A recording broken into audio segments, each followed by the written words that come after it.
What kind of diplomacy, JD, you are speaking about? What do you mean? I'm talking about the kind of diplomacy that's going to end the destruction of your country. Yes, but if you are Mr. not President, strong... Mr. President, with respect, I think it's disrespectful for you to come to the Oval Office and try to litigate this in front of the American media. Right now, you guys are going around and forcing conscripts to the front lines because you have manpower problems. You should be thanking the President for trying to bring an end to this conflict. Have you ever been to Ukraine that you say what problems we have?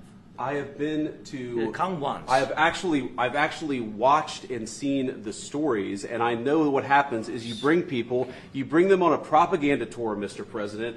Do you disagree that you've had problems bringing people into your military? We have problems. And do you think that it's respectful to come to the Oval Office of the United States of America and attack the administration that is trying to prevent the destruction of your country? A lot of questions. Let's start from the beginning. Sure. First of all, during the war, everybody has problems. Even you, but you have nice ocean and don't feel now, but you will feel it in the future.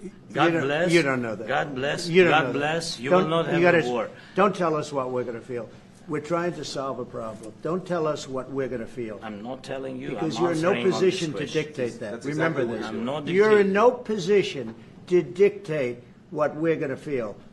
We're going to feel very good. You will feel influence. We're going to feel very good and very strong. You will feel influence. You're right now not in a very good position. You've allowed yourself to be in a very bad position, and he happens to be right about it. From the very beginning of the war, you're not in a good position. You don't have the cards right now. With us, you start having cards. But right now, you don't. Yeah, you're playing cards. You're playing cards. You're gambling with the lives of millions of people. You're gambling with World War III. You're gambling with World War III. And what you're doing is very disrespectful to the country, this country. That's back to you. Far more than a lot of people said they should have. Have you said thank you once? A lot of times. No, in this even entire today. Meeting, you said thank you. Even today. You went to Pennsylvania and campaigned for the opposition in October. Offer some words of appreciation for the United States of America and the President who's trying to save your country. Please, you think that if you will speak very loudly about the war, He's not speaking loudly. He's not speaking loudly. Your country is in big trouble. Can I Wait answer? a minute. No, you've done a lot of talking. Your country is in big trouble. I know. You're not winning. I know. You're not winning this. You have a damn good chance of coming out okay because of us. Mr. President, we are staying in our country, staying strong from the very beginning of the war. We've been alone, and we are thankful. I said thanks you haven't in been this alone. cabinet, you and haven't not been only alone. in this cabinet. We gave you, through this stupid president, $350 billion.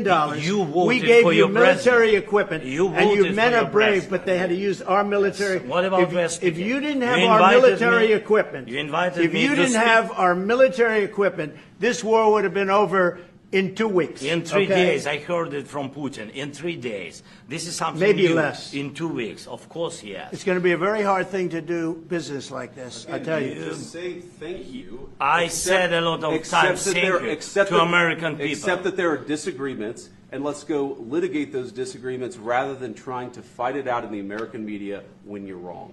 We know that you're wrong. But you see, I think it's good for the American people to see what's going on over here. I think it's very important. That's why I kept this going so long. You have to be thankful. You don't have the cards. Thankful. You're buried there. Your people are dying. You're again, running low on soldiers. Listen, you're running low on soldiers. It would be a damn good thing. And then you tell us, I don't want a ceasefire. I don't want a ceasefire. I want to go, and I wanted this. Look. If you could get a ceasefire right now, I tell you, you take it so the bullets stop flying and your men stop getting killed. Of course, we want to stop the war. But you're saying you don't want a ceasefire. But I said to you, I want a ceasefire. With guarantees. Because you'll get a ceasefire faster than an agreement. Ask our people about ceasefire, what they think. That wasn't with me. For you what, that wasn't with me. That was with a guy named Biden, who was not a smart person. That was with Obama. It was your president. Excuse me. That was with Obama, who gave you sheets, and I gave you javelins. Yes. I gave you the javelins to take out all those tanks. Obama gave you sheets. In fact, the statement is Obama gave sheets and Trump gave javelins. You got to be more thankful, because let me tell you, you don't have the cards. With us, you have the cards. But without us, you don't have any cards.